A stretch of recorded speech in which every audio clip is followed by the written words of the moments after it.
मोदी सरकार र अमेरिकाको बीचमा जुन एउटा अन्डरस्ट्यान्डिङ क्रिएट भएको छ त्यसको पछाडिको पर्दाको पछाडिको सबभन्दा ठुलो खेलाडी मानिन्छ। हस्तिनापुर दरबारमा आफ्नो ओहदाको प्रमाणपत्र बुझाउन जाँदाखेरि त्यहाँ सबैले के हस्ताक्षर गरेका छन् भने हामी नेपाललाई पुनः हिन्दू अधिराज्य बनाउँछौँ, तिमीहरूले जे सहमति सम्झौता गरेका थियौ त्यो कार्यान्वयन गर। अब चाहिँ भोलि पर्सि खाली सरकार बनाउने गर्छौँ, चुनावपछि गर्छौँ, भोलि गरौँला त्यो गरौँला, त्यो हुँदैन। जति पनि सहमति सम्झौताहरू तिमीहरू राजनीतिक इमानदारीता प्रस्तुत गर, हैन भने भूमिगत भएको छ नि त प्रचण्ड हो। भूमिगत उनलाई ज्वरो आउनु, टाउको दुख्नु, चिकित्सा बिरामी हुनुको कारण चाहिँ त्यही हो। अब यिनीहरूको भाग्ने ठाउँ हुँदैन, किनभने भारतले त यिनीहरूलाई आश्रय दिँदैन, संरक्षण त दिनेवाला छैन। स्पष्ट सन्देश आइसकेको छ। अब गीता भर्सेस बाइबल हुन्छ यहाँ। असोज 3 गतेको हामी पुरै देश ठप्प पार्दैछौँ। देशको 77वटै जिल्ला यिनीहरूले निर्माण गरेको 77वटा जिल्ला, हामी त 75वटा जिल्ला मान्दैछौँ। हामी यिनीहरूले नै बनाइदिएको 77वटा जिल्ला, 77वटा जिल्लामा हाम्रो विरोध प्रदर्शन हुन्छ। त्यो दिन हामी संविधान जलाउँछौँ। ठोक्का लेखेर राख्नुहोस्, हामीसित विकल्प छैन के।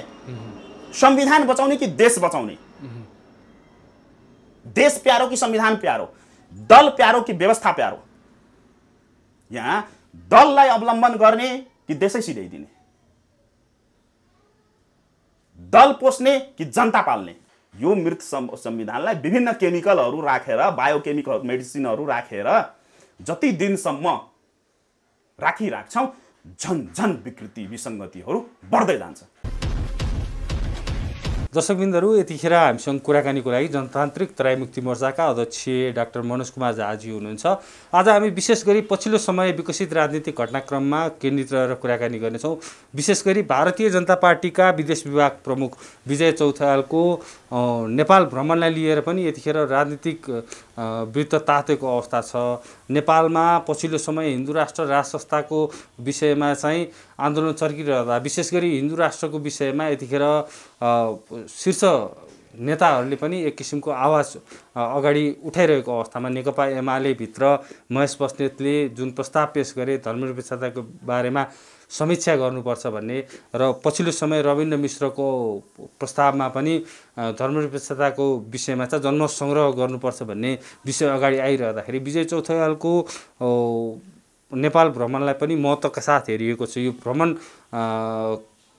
को बीचमा चाहिँ अब हिन्दू राष्ट्रको विषयमा चाहिँ एउटा धारणा अगाडि आउँछ भनेर विश्लेषण पनि हुन थालिरहेको अवस्था छ। र पछिल्लो समय हेर्ने हो भने नेकपा एमाले विभाजन भइसकेपछिको अवस्था हेर्ने हो भने तेस्रो धारका नेताहरूको भूमिकादेखि लिएर पछिल्लो समय चन्द्रगिरी रिसोर्टमा माधव समूह बसेको विषय पनि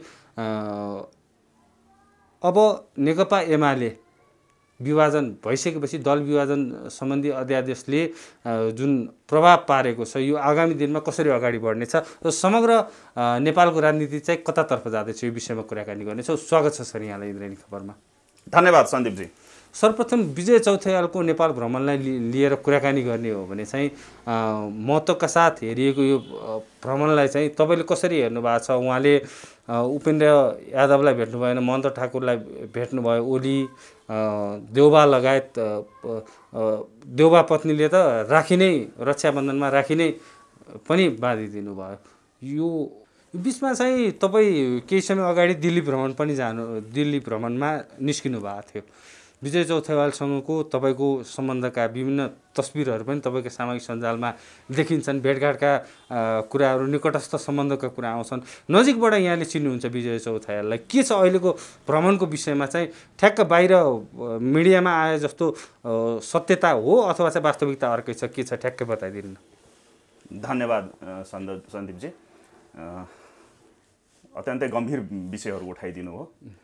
सबभन्दा पहिला त के बुझ्नुपर्ने अवस्था के छ भने सरकार परिवर्तनपछि यसमा 4-5वटा कुराहरू मिसिएर आएको छ। सबभन्दा पहिला त नेपाल र भारतको सम्बन्ध भनेको विश्वमा यो सम्बन्ध नेपाल र भारतको जस्तो सम्बन्ध अरू देशको एकअर्कासित छैन। यो अत्यन्तै भिन्न स्तर किसिमको सम्बन्ध हो। यो सरकार र सरकार बीच मात्रै हुने सम्बन्ध होइन।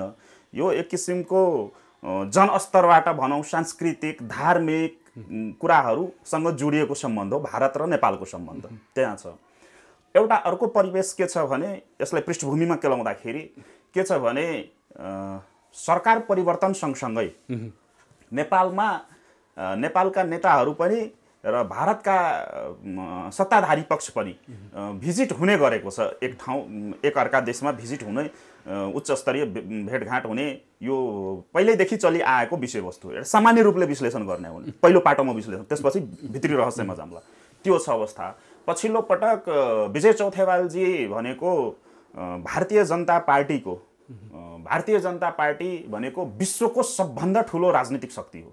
विश्वकै सांगठनिक हिसाबले हेर्ने हो भने विश्वको सबभन्दा ठुलो राजनीतिक सङ्गठन, पहिलो कुरा त्यहाँ बुझ्नुपर्छ हामीले। अर्को कुरा के छ भने भारतीय जनता पार्टी भनेको भारतको सबभन्दा ठुलो अहिले रुलिङ पार्टी हो। त्यसमा पनि बिजेपीको मात्रै तपाईँको 303 सांसद छन्। 545 को हाराहारीमा संसदमा त्यसको 303 एक्लै छ, एनडीएको छोडेर, गठबन्धनको छोडेर। र भारत भनेको विश्वको सबभन्दा ठुलो लोकतन्त्र हो, लोकतान्त्रिक देश भन्छ। सबभन्दा पुरानो अमेरिकालाई भनिन्छ भने, तर अमेरिकालाई म लोकतान्त्रिक मुलुक मान्दिनँ, तर भारत भनेको विशुद्ध रूपमा लोकतान्त्रिक मुलुक हो र त्यो देशको एउटा रुलिङ पार्टी। र त्यसमा पनि बिजेपीको विदेश विभाग प्रमुख। योभन्दा पहिला अब यहाँले पृष्ठभूमिमा के लाए जस्तै योभन्दा पहिला उहाँ विजय चौथेवालजीसित त मेरो भेटघाट भएको छ। योभन्दा पहिला विजय जोलीजी हुनुहुन्थ्यो, उहाँसित पनि मेरो निकटस्थ सम्बन्ध नै थियो एउटा राजनीतिक कर्मीको हिसाबले। अनि त्योभन्दा पहिला भगत सिंह हुनुहुन्थ्यो, भगत सिंहसित पनि मेरो भेटघाट भएकै हो। त्यतातिर अर्को पाटो छ भने यतातिर के छ भने सबभन्दा पहिले बुझ्नुपर्ने कुरा के छ भने अहिले वर्तमानमा 2-3वटा कुरा विजय चौथेवालजीको नेपाल भ्रमणमा 3-4वटा कुरा छुपेको छ, जुन अहिले मैले विभिन्न मिडियाहरू हेरिरहेको छु, विभिन्न विश्लेषकहरूले विश्लेषण, मलाई हाँसो उठिरहेछ क्या, गम्भीरतामा टेकिरहेको छैनन् मान्छेहरू। सबभन्दा पहिला बुझ्नुपर्ने कुरा एउटा रहस्य गम्भीर, मतलब त्यसलाई डिपर लेभल भनिन्छ नि, त्यो गहिराइमा जाँदाखेरि के बुझ्नुपर्छ भने सबभन्दा पहिला अहिलेको देउबा सरकार भनेको संवैधानिक प्रक्रियाबाट आएको सरकार होइन। हामीले यसमा लामो बहस गरिसकेका छौँ, त्यसमा बहस गर्नुपर्ने आवश्यकता छैन। यो भनेको नितान्त रूपमा न्यायालयले परमादेशबाट नियुक्त गरिदिएको सरकार हो। त्यो पनि अमेरिकाको इसारामा, अमेरिकाको पृष्ठभूमिमा, एमसीसीको पृष्ठभूमिमा गठन गरिएको अहिलेको देउबा सरकार हो। त्यो छ र त्यसमा चर्चले खेलेको भूमिकाको कारणले आएको सरकार हो।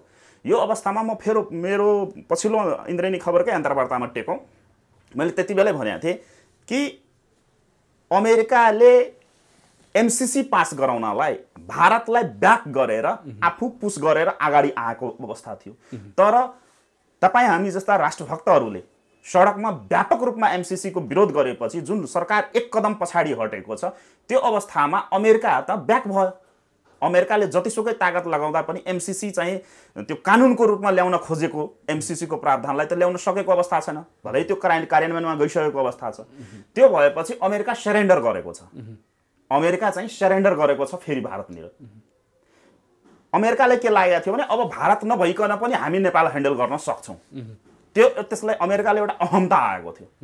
तर भारतलाई जब अमेरिकाले साइलेन्ट गर्न लगायो अनि त्यसले आफ्नै खुट्टामा, हामी नेपाली भन्छौँ नि, आफ्नै खुट्टामा बन्चरो हाल्नु, अनि अमेरिकाले के देख्यो भने त्यसले कि होइन, म एक्लै मुभमेन्ट गर्न सक्दिनँ नेपालमा, मलाई नेपालमा मुभमेन्ट गर्नको लागि भारत चाहिन्छ भनेर त्यहाँनिर पुगेको छ। र बिजेपीको अहिलेको विदेश विभाग प्रमुख विजय चौथेवाल, जहाँ बिजेपीको पार्टीको विदेश विभाग हुनुहुन्छ, त्यस्तै भारत सरकारका विदेश मन्त्रालय डाक्टर एस जयशंकर, उहाँ दुईजनै भनेको के हो भने अमेरिका र चाइनाको एक्सपर्ट हो। त्यहाँ मान्छेले टेकिरहेको छैन। विजय चौथेवालजी पहिला पनि आरएसएसमा हुँदा पनि उहाँले अमेरिका च्याप्टर हेर्नुहुन्थ्यो। पार्टीमा विदेश विभाग भएपछि पनि उहाँले अमेरिका, विशेष गरी अमेरिका देख्नुहुन्छ। र मोदी सरकार र अमेरिकाको बिचमा जुन एउटा अन्डरस्ट्यान्डिङ क्रिएट भएको छ, त्यसको पछाडिको पर्दाको पछाडिको सबभन्दा ठुलो खेलाडी मानिन्छ। उहाँ हेर्दाखेरि जति साम्य, सभ्य र शालीन देखिनुहुन्छ, हुन त उहाँको दिनचर्या एकदमै सामान्य छ, मैले त पटक पटक भेटेको छु, तर ब्रेनको हिसाबले कुटनीतिमा बिजेपीको फ्रन्ट फुटमा ब्याटिङ भनिन्छ राजनीतिमा, फ्रन्ट फुटमा भित्रभित्रै त्यो एउटा चाणक्य टिम छ बिजेपीको, चाणक्य टिम जसमा अमित शाह लिड गर्नुहुन्छ। त्यो चाणक्य टिमको कोर मेम्बर हो उहाँ। र विदेश विभाग भनेको हाम्रो नेपालको पार्टीको जस्तो हुँदैन त्यहाँ, होइन? त्यस्तै त्यस्तै व्यक्तिहरू हुन्छ। यहाँबाट तपाईँ हामीले अन्दाज लगाउन सक्छौँ एउटा पाटो त्यो छ। अब अर्को पाटो, यो त विदेश अन्तर्राष्ट्रिय राजनीति, त्यही अन्तर्राष्ट्रिय राजनीतिमा एउटा अर्को पाटो पनि जुटेको छ। के छ भने पछिल्लो पटक अफगानिस्तानमा जुन घटना भयो र अहिले पनि हामी सिनहरू हेरिरहेछौँ मिडियाको माध्यमले, अफगानिस्तानको सिन, तालिबानको जुन एग्रेसिभनेस आयो र अमेरिका त्यहाँ पछाडिएको अवस्था छ, अमेरिकालाई चाहिँ एकदमै ब्याकफुटमा गएको अवस्था छ, होइन? अमेरिकालाईको अस्तित्व नै तपाईँको तहस नहस गर्ने गरी जसरी तालिबानीहरूले त्यहाँ मुभमेन्ट गरे, त्यसपछि अमेरिका त पुरै एकदमै बाइडेनको स्टेटमेन्टहरू हेर्नुहोस्, एकदम डराएको अवस्था देखिएको छ। त्यसले गर्दाखेरि अफगानिस्तान भनेको सार्क कन्ट्री हो र सार्कको अध्यक्ष को हो? नेपाल हो अहिले, होइन? सार्कको अध्यक्ष नेपाल हो। मैले इन्द्रेणी खबरकै मेरो पछिल्लो अन्तर्वार्तामा भनेको थिएँ यो सार्कको काम छैन, संयुक्त राष्ट्रसङ्घको काम छैन भनेर मैले भनेको थिएँ। यति दिन बितिसक्दा अहिलेसम्म सार्कले एउटा स्टेटमेन्ट जारी गर्न सकेको अवस्था छैन। स्टेटमेन्ट जारी गर्ने भनेको त नेपालले गर्ने हो, होइन?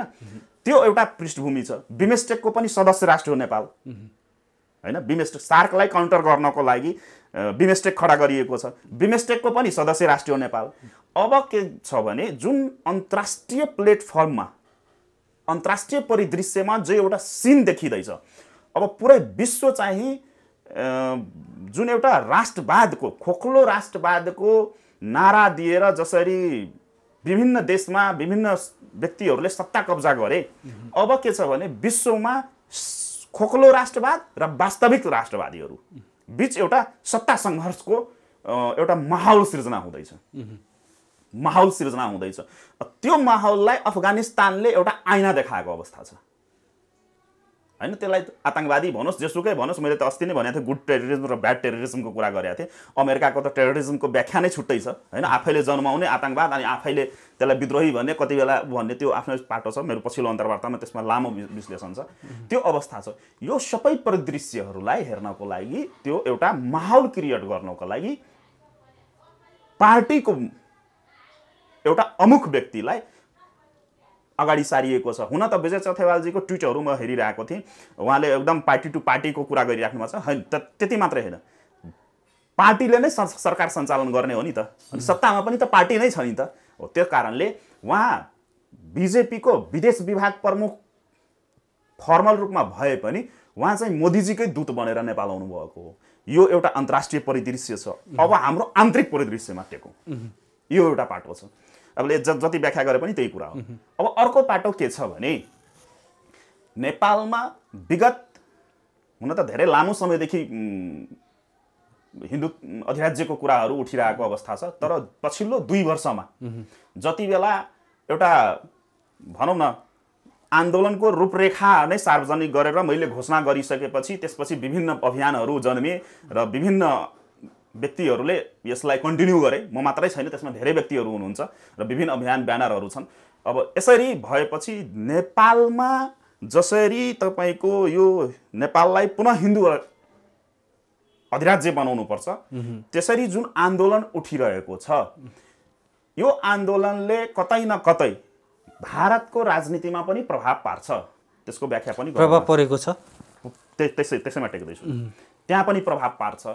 र एउटा कुरा के बुझ्नुपर्ने अवस्था आएको छ भने नेपालमा जसरी राज संस्था र हिन्दू अधिराज्यको एगेन्स्टमा गान्धी परिवारलाई जसरी एउटा हावाको रूपमा फैलाइयो, त्यो काङ्ग्रेसकै नेताहरूले पनि गरे र त्यो कार्यकाल पनि उहाँहरूकै थियो राज संस्था समाप्त हुने बेलामा। त्यो परिदृश्यहरूले गर्दाखेरि र मोदी सरकार र बिजेपीको एउटा अवधारणा त पुरो हिन्दूवादी सङ्गठन हो।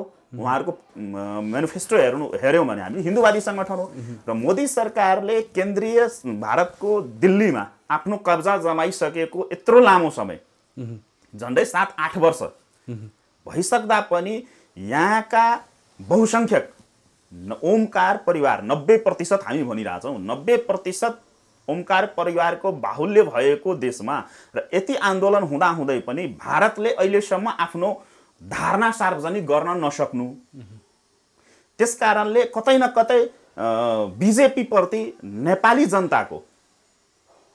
जनताको नेगेटिभ धारणा नहोस्, त्यो पनि एउटा नष्ट टोल्नलाई। र अर्को कुरा, निकट भविष्यमा धेरै छिटो युपीमा इलेक्सन हुन जाँदैछ त्यहाँ, र नेपालको जनसङ्ख्या र नेपालको जुन भू राजनीतिक बनावट छ त्यसले के देखाइरहेछ भने भारतको राजनीतिमा नेपाल यदि वान साइडेड भइदियो भने, इन्डियाको राजनीतिमा के भनाइ छ भने दिल्लीको बाटो युपी र बिहार हुँदै जान्छ के।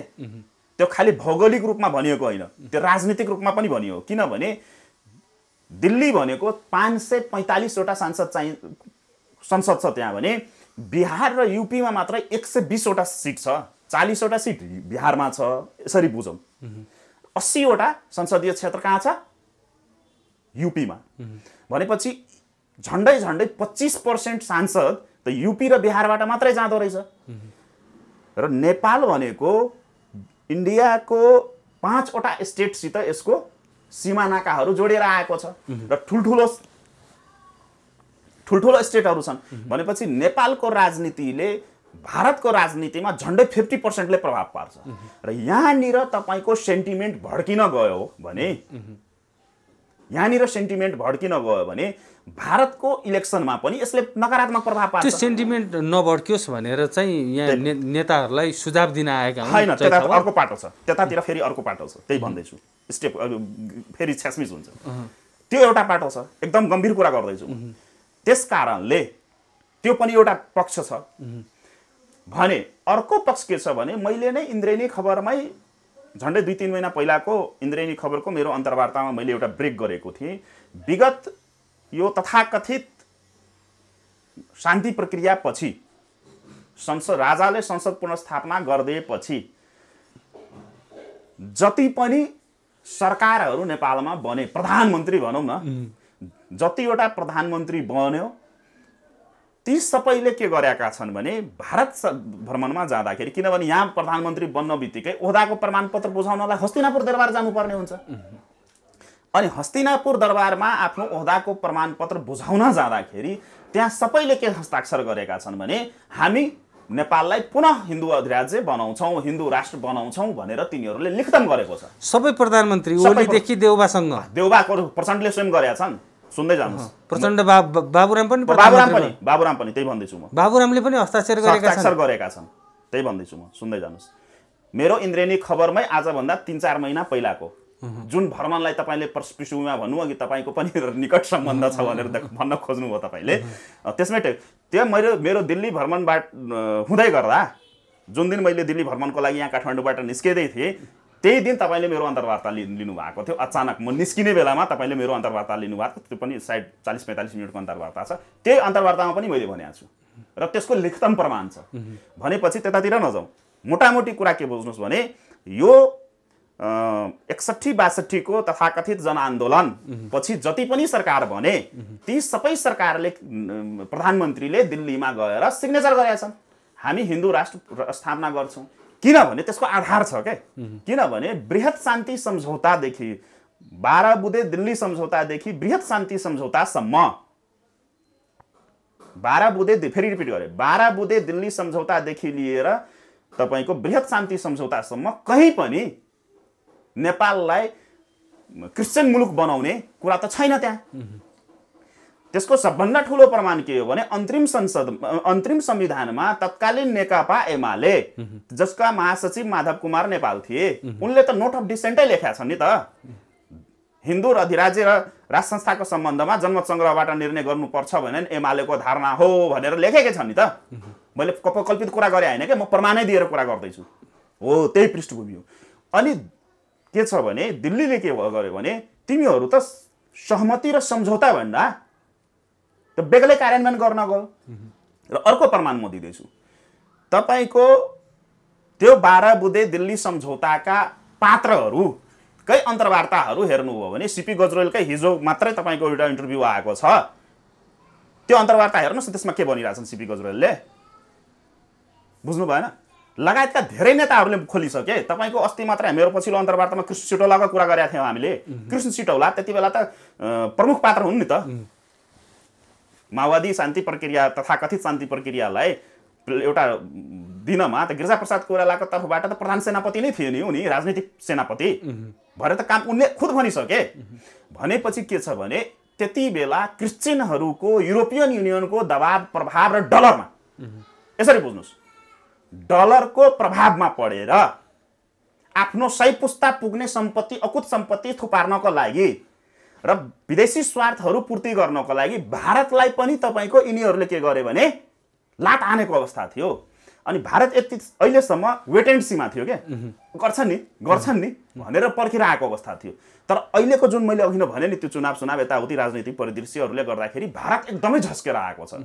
भारतको भनाइ के छ भने तिमीहरूको कारणले गर्दा हामी बदनाम भइरहेछौँ।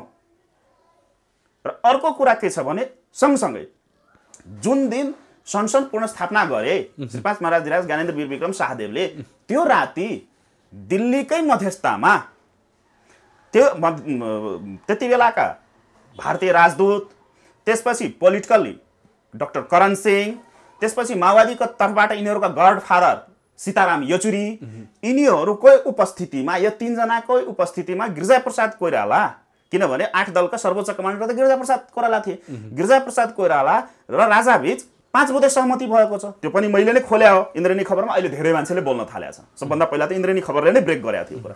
त्यो 5 बुँदे सहमतिमा पनि त राज संस्था राख्ने कुरा भएको थियो, हिन्दू अधिराज्य राख्ने कुरा भएको थियो। यी सबै कुराहरूले गर्दाखेरि के छ भने भारत के अब जति पनि सन्धि सम्झौताहरू भएका छन्, राजनीतिक सम्झौताहरू, त्यो राजनीतिक सम्झौताहरू तिमीहरू कार्यान्वयन गर्ने कि नगर्ने, जुन यहाँले विजय चौथेवालजीको जुन यो काठमाडौँमा देखिएको बाक्लो राजनीतिक भेटघाट जुन छ नि, त्यसमा टिकेको छ। दिल्लीको स्पष्ट सन्देश के छ भने अब हामी भोलि पर्सि सधैँको लागि भोलि पर्सि कुर्ने अवस्थामा छैनौँ। दिल्लीले भन्दैछ गर या मर। दिल्लीको भनाइ के छ भने या त तिमीहरू राजनीतिक इमान्दारिता प्रस्तुत गर, दिल्लीको स्पष्ट भनाइ छ। किनभने यसमा काङ्ग्रेसको, इन्डियाको काङ्ग्रेसको पनि फेरि समर्थन छ, किनभने यसमा काङ्ग्रेस पनि जुडेर आएको छ त्यति बेलादेखि सरकारको गठन भएको कारणले, रुलिङ पार्टी भइदिएको कारणले हैन, उसको पनि बदनामी भइरहेछ। त्यसमा काङ्ग्रेस फेरि इन्डियाको हामीले देख्दाखेरि साइलेन्ट देखिरहेछौँ। तर काङ्ग्रेस गान्धी परिवार साइलेन्ट भए पनि मौनम सहमति लक्षणम भनिन्छ नि, नेपालको सन्दर्भमा अहिले बिजेपीले गर्ने मुभमेन्टमा काङ्ग्रेसको पनि समर्थन छ, किनभने उसको बदनामी भइरहेछ बिना कामको। त्यस कारणले इन्डियाको स्पष्ट धारणा के देखियो भने तिमीहरूले जे सहमति सम्झौता गरेका थियौ त्यो कार्यान्वयन गर। अब चाहिँ भोलि पर्सि खाली सरकार बनाउने गर्छौँ, चुनावपछि गर्छौँ, भोलि गरौँला, त्यो गरौँला, त्यो हुँदैन।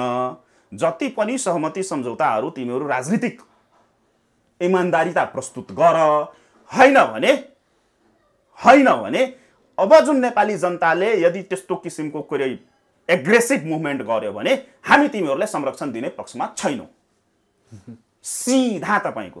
त्यही कारणले यही कुरा सुनेर अहिले तपाईँको आज तपाईँहरूकै मैले कुन मिडिया देख्दै थिएँ प्रचण्डलाई ज्वरो आएको छ भनेर। दिल्लीको केही दिन भयो भूमिगत भएको छ नि त प्रचण्ड हो। भूमिगत उनलाई ज्वरो आउनु, टाउको दुख्नु, चिकित्सा बिरामी हुनुको कारण चाहिँ त्यही हो। अब किनभने चीनले बुझिसकेको अवस्था छ। चीन र भारत बीच हामीले इन्द्रेणी खबरमै ब्रेक गरेका थियौँ। नेपालको सन्दर्भमा राजनीतिक सम्बन्धमा चीनले काउन्टर गर्दैन। अमेरिका अलिकति एग्रेसिभ हुन खोजेको थियो, उत्तानो परिहाल्यो। भारत साइलेन्ट हुन बित्तिकै अमेरिकाको त औकात देखिहाल्यो यहाँ के छ भनेर। त्यस कारणले फेरि निर्णायक शक्ति के भयो भने भारत नै देखियो। अब भारत किन भयो भने अब उसको त उता परम्परागत शक्ति हो यहाँको लागि, छिमेकी, विभिन्न कारणले।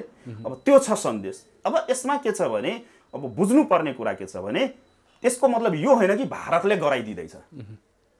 भारत आफू निट एन्ड क्लिन हुन खोजेको मात्रै हो। यसको सन्देश फेरि यो नजाओस् कि भारतले राजा ल्याउँदैछ या भारतले हिन्दू राष्ट्र बनाउँदैछ, त्यो होइन। कोर्स करेक्सन गर्न चाहन्छ भारत। भारत चाहिँ के छ भने या त कोर्स करेक्सन गर, होइन भने तिमीहरू झेल, हामीलाई मतलब छैन भनेर स्पष्ट सन्देश दिन्छ। हामी फस्न चाहदैनौँ, हामी तिमीहरूको रासन पानी जुन दिँदै थियौँ त्यो हामी बन्द गर्छौँ।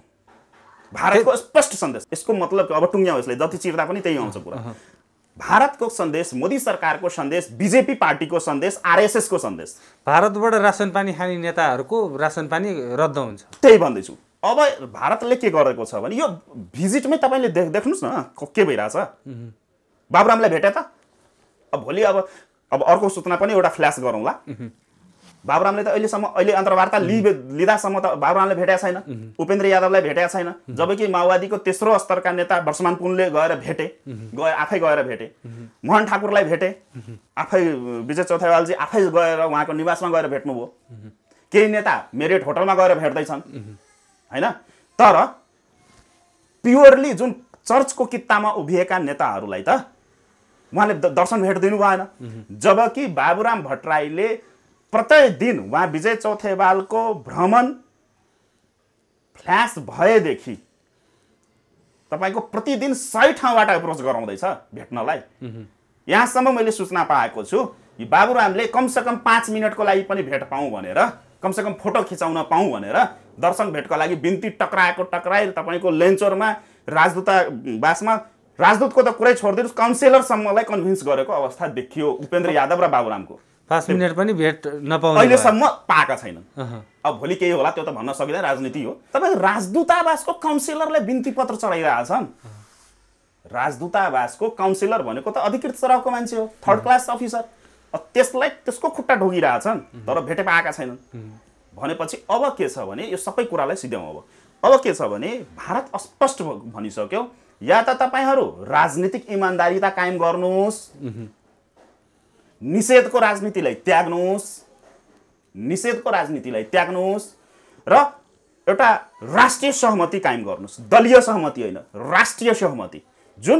जसको सबभन्दा ठुलो प्रमाण के हो भने मोदीजीको नेपाल भ्रमण हुँदाखेरि जति बेला उहाँले संसदमा सम्बोधन गर्नुभयो त्यति बेलै उहाँले भन्नुभएको थियो, तपाईहरूले संविधान बनाउँदै हुनुहुन्छ, हाम्रो पूर्ण समर्थन, सहयोग र शुभकामना छ, तर संविधान बनाउँदाखेरि 100 वर्षको टार्गेट लिएर बनाउनुहोस्, सबैलाई मिलाउनुहोस्, राष्ट्रिय सहमति कायम गर्नुहोस्। राष्ट्रिय सहमति भनेको नेपालको सन्दर्भमा दलीय सहमति हो, तर अन्य देशको सम्बन्धमा राष्ट्रिय सहमति भनेको राष्ट्रिय सहमति हो, सबै पक्षको अनरसिप हुने गरी त्यति बेलै मोदीले दिएका थिए।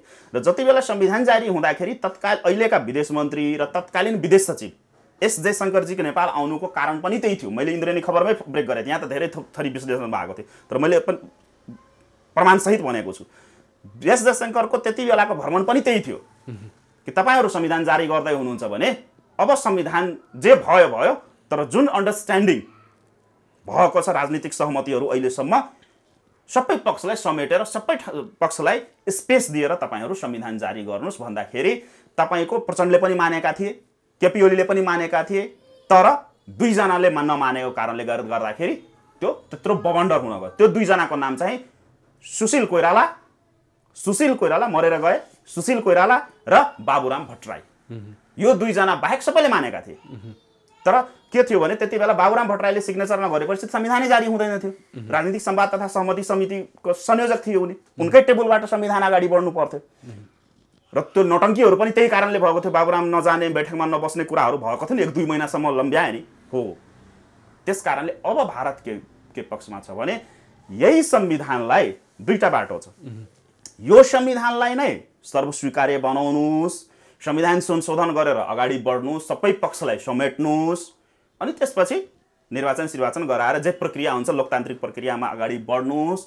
हैन भने जनताको आक्रोश झेल्नलाई तपाईहरू तयार हुनुहोस्। र जसरी अफगानिस्तानबाट भागे नि, मैले पहिलो पछिल्लो अन्तर्वार्तामा पनि मैले कोड गरिसकेको छु, तपाईँ जुन आज सोध्न खोज्दै हुनुहुन्छ यिनीहरूको भाग्ने बाटो हुँदैन, अब हेर्दै जानुहोस् भनेर मैले भने। त्यति बेला त विजय चौथावालजीको भ्रमणको पनि बाहिर आएको थिएन हैन, त्यत्रो मैले त्यही अन्तर्वार्तामा कोड गरिसकेको छु। अब यिनीहरूको भाग्ने ठाउँ हुँदैन, किनभने भारतले त यिनीहरूलाई आश्रय दिँदैन, संरक्षण त दिनेवाला छैन। स्पष्ट सन्देश आइसकेको छ। विजय चौथावालजीको 2 दिनको भ्रमण अहिले लम्बिँदैछ, 2 दिनको लागि आउनु भएको थियो उहाँ, तर अहिले लम्बिएको छ भ्रमण। यो सबै कुराले के गर्दैछ भने अब नेपाली जनता निर्णायक शक्तिमा पुग्ने अवस्था आयो। र अर्को पक्ष तपाईँले जुन अर्को प्रश्न गर्नुभएको थियो यो राजनीतिक दलहरूमा देखिएका हो। अब के छ भने त्यो एमालेहरूको जुन महेश बस्नेतजीको, अनि मैले त महेश बस्नेतजीको जुन दिन प्रस्ताव आएको छ त्यही दिन मैले इन्द्रेणी खबरमा बोलेको छु। त्यो महेश बस्नेतजीको के अरे स्टेटमेन्ट होइन र प्रस्ताव होइन, त्यो केपी ओलीको प्रस्ताव हो, महेश बस्नेतको मुखबाट ल्याउन खोजिएको प्रस्ताव मात्रै हो भनेर मैले लामो विश्लेषण गरेको छु हो। अब नेपालमा तथाकथित राजनीति भनौँ न, यो राजनीति त भइरहेकै छैन, तथाकथित राजनीति दुई कित्तामा डिभाइड हुँदैछ। मेरो सामाजिक सञ्जालमा पनि मैले लेखेको छु। एउटा कित्ता बाइबलवादी हुँदैछ, एउटा कित्ताले बाइबल समात्दैछ भने अर्को कित्ताले गीता समात्दैछ। यसरी बुझ्नुहोस्। अब यहाँ एउटा कित्ता चाहिँ छाडातन्त्र, जुन अहिले छाडातन्त्र छ त्यसकै पृष्ठपोषण पक्षपोषण गर्दै अगाडि बढ्ने मनस्थितिमा जान्छ भने एउटा ठुलो जमात, ठुलो कित्ता, त्यो संसदभित्रको कित्ता पनि र सडकभित्रको कित्ता पनि, सडकमा रहेका कित्ता र संसदभित्रका केही कित्ताहरू तपाईँको त्यसरी अगाडि बढ्दैछ। अब गीता भर्सेस बाइबल हुन्छ यहाँ नेपालमा। र यो यदि राजनीतिक नेतृत्व कहलाउनेहरू, यो देशका स्वघोषित ठेकेदार राष्ट्रघाती जसलाई हामीले भन्ने गरेका छौँ, यिनीहरूले सो विवेक प्रयोग गरे भने देश द्वन्द्वमा जानबाट बच्छ र यसको शान्तिपूर्ण समाधान निस्किन्छ।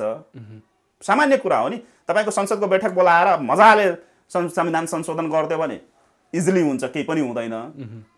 तर अब यिनीहरूसित डेडलाइन तोकिसकेका छौँ हामीले। आज तपाईँको भदौको 8 गते तपाईँले अन्तर्वार्ता लिँदै हुनुहुन्छ, यिनीहरूसित भनेको जम्मा 25 दिन छ। अब जम्मा 25 दिन 25 दिनभित्र यदि यिनीहरूले राष्ट्रिय सहमति कायम गरेन भने ठुलो बवन्डर हुन्छ। असोजको पहिलो हप्ता, असोज 3 गते संविधान दिवसको दिन छ। धन्यवाद। फेरि तपाईँले मुखमा हात हालिहाल्नुभयो मेरो। अब त्यतातिर जाउँला। तपाईँहरूको तयारी छ असोज 3 गतेको केही विशेष तयारी छ? अब अटुङ्ग्यौँ। अब के छ भने यिनीहरूका मातापिताहरू, संरक्षकहरूले नै यिनीहरूलाई सप्रिने मौका दिए। हामी चाहिँ भदौदेखि नै, मैले भनेकै थिएँ अब हाम्रो अगाडि बढ्छौँ भनेर, हामी भदौदेखि नै गर्ने तर्खरमा लागेका थियौँ, जसको छाँटकाँट तपाईँहरूले देख्नु भएको थियो। विभिन्न साथीहरूले विभिन्न हिसाबले आन्दोलनको कन्टिन्यू गरिराख्नु भएको छ। हामी त्यो तर्खरमा थियौँ। विभिन्न माध्यमबाट हामीसित पनि कोअर्डिनेसन भइरहेछ होइन, साङ्केतिक रूपमा बुझ्नुहोस्, हामीसित पनि कोअर्डिनेसन भइरहेछ। त्यस कारणले अब यिनीहरूका संरक्षकहरूले के भन्यो भने ठिकै छ, एकचोटि हामी पनि सम्झाएर हेर्छौँ नि त, बुझाउन कोसिस गर्छौँ नि, सप्रिने मौका त कमसेकम दिनुहोस्। अनि हामी त मानवतावादी हौँ नि त, हामी त राक्षसी प्रवृत्तिका होइनौँ, हामी त मानवतावादी हौँ। अनि हामीले के भन्यो, ठिकै छ त, सप्रिन्छन् भने सपार्नुहोस्। अनि अवस्था के छ भने भदौभित्र यदि संविधान संशोधन गरेर 2/3 चाहिन्छ, दलीय सहमति कायम गरोस्, जति पनि इस्यु, राष्ट्रिय इस्युहरू छन्, राज संस्था लगायतका, हिन्दू अधिराज्य लगायतका कुराहरू जति पनि छन्, जति पनि कुराहरू छन्, सडकमा उठाएका कुराहरू, हामीले उठाइरहेका कुराहरू जति पनि छन्, जनताको दिनचर्यासित जोडेको कुराहरू जति छ, यो सबै कुरालाई संविधानमा एड्रेस गरियोस्।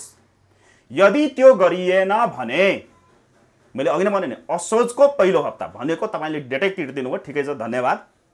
असोज 3 गतेको हामी पुरै देश ठप्प पार्दैछौँ।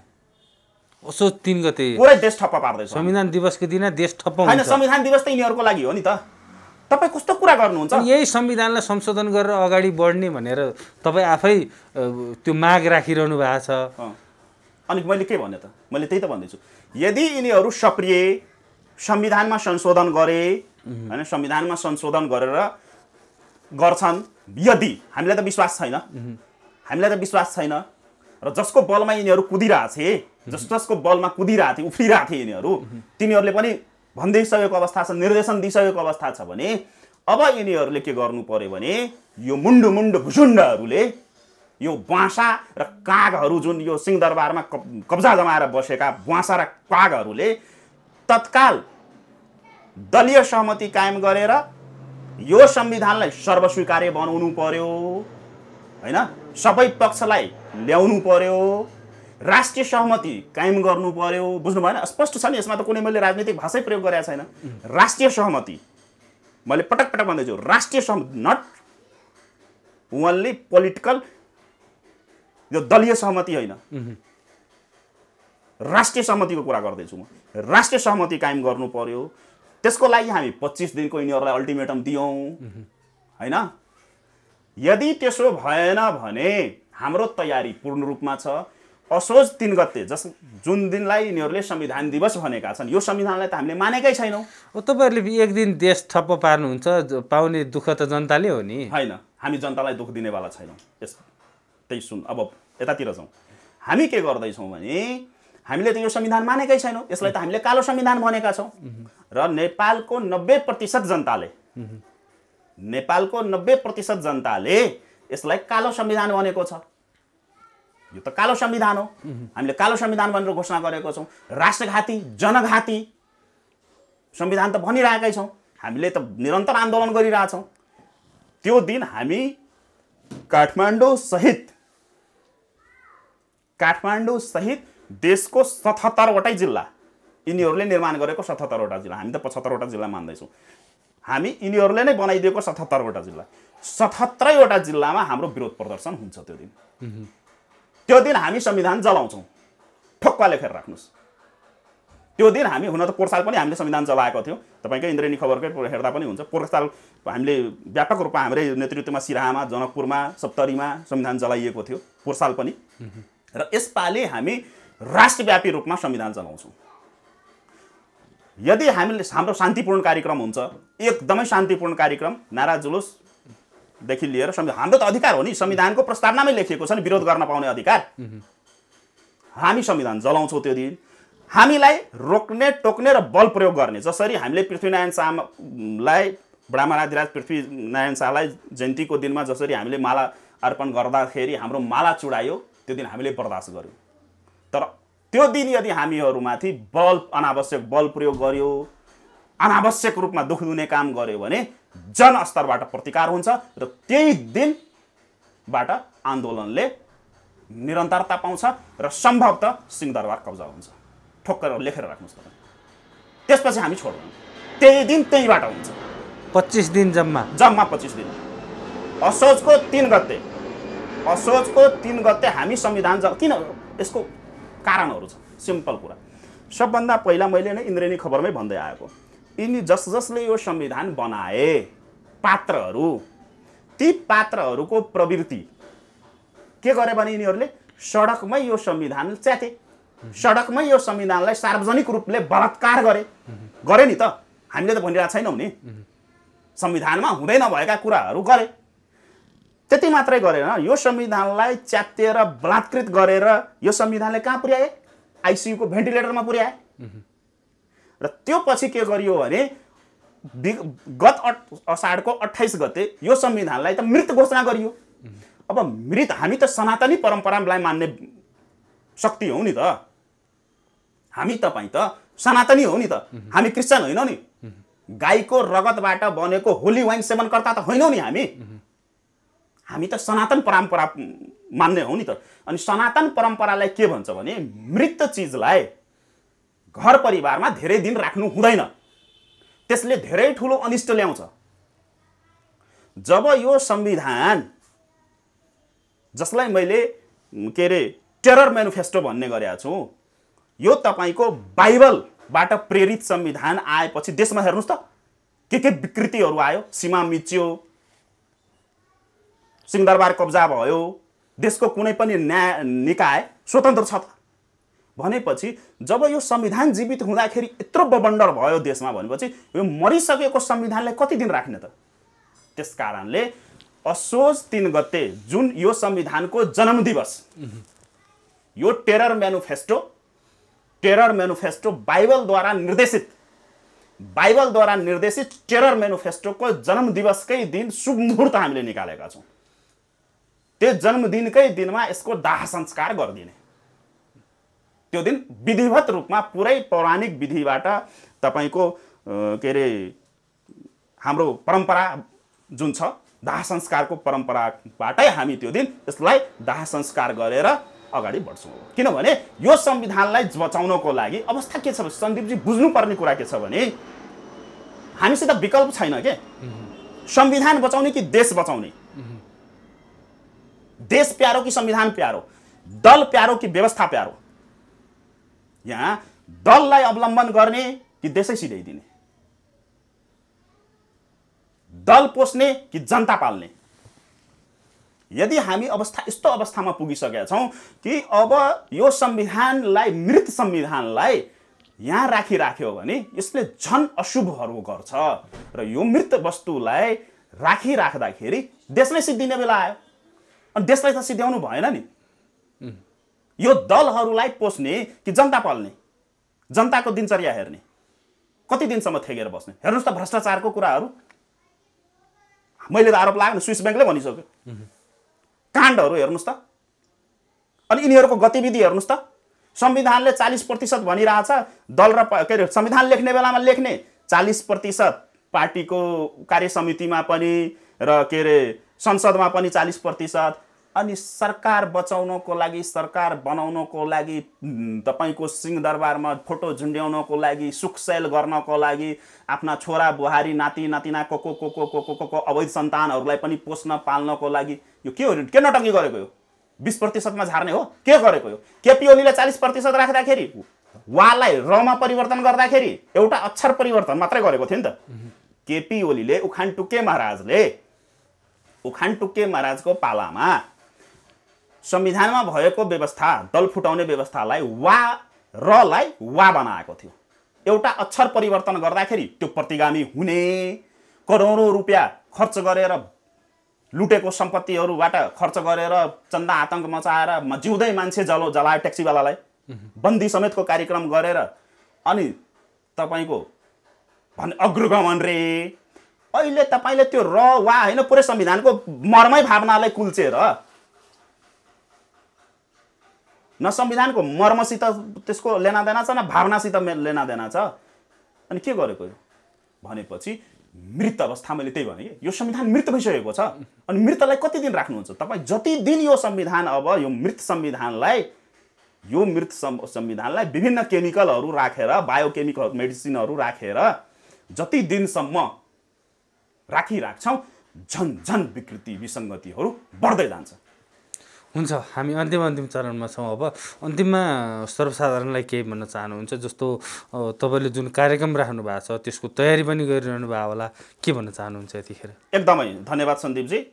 सम्पूर्ण देशभक्त आम नेपाली जनसमुदायले भन्न चाहन्छु, मैले अघि नै पनि लामै विश्लेषण गरेँ, त्यसलाई चिन्तन मनन गर्दै यो समाजवाद जसलाई भनिएको छ, समाजवाद उन्मुख देश बनाउने भनिएको छ, यो समाजवाद उन्मुख देश बनाउन खोजेको होइन यिनीहरूले।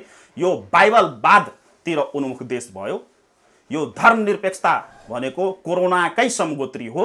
यो नेपाललाई क्रिस्चियन राष्ट्र बनाउनलाई यिनीहरू अग्रसर छन् र यो मृत संविधानलाई हामीले थेगिराख्नुपर्ने अब कुनै पनि कारण र विकल्पहरू रहेन। त्यसकारण सम्पूर्ण आम देशभक्त नेपाली जन र मनहरूलाई, तपाईहरूलाई सक्नुहुन्छ भने असोज 3 गते, आउँदो असोज 3 गते काठमाडौँ आउनुहोस्। होइन भने जो जहाँ सक्नुहुन्छ आफ्नो जिल्लाको सदरमुकाममा जम्मा हुनुहोस्। त्यहाँ पनि सक्नुहुन्न भने आफ्नै घरमा पनि त्यो दिन देशव्यापी रूपमा घर-घरबाट संविधान जलाउनको लागि सबैलाई सार्वजनिक अपिल गर्न चाहन्छु। धेरै धेरै धन्यवाद। धेरै धेरै धन्यवाद यहाँलाई समय र संवादको लागि। धन्यवाद।